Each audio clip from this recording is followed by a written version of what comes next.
කෙලෙහි ගුණ නැති මිනිස්සු අපිව දාලා යද්දි එයාලට නිදහසේ යන්න දෙමු.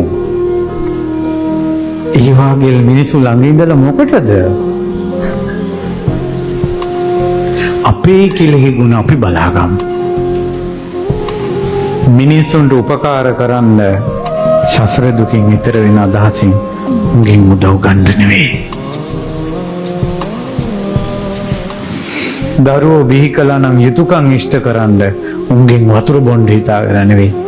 තොපිනේව අපිට වතුර පොඩක් හරි දෙන්න ඉන්නේ කියලා කියන්න එපා. ඒව කියන්න එපා.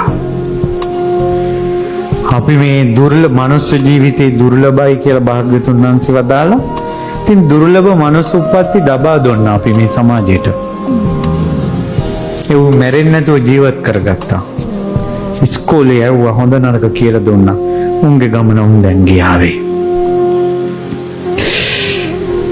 කොහොමද නිදහස් හිතකින් මැරෙන්නේ නැත්තම්?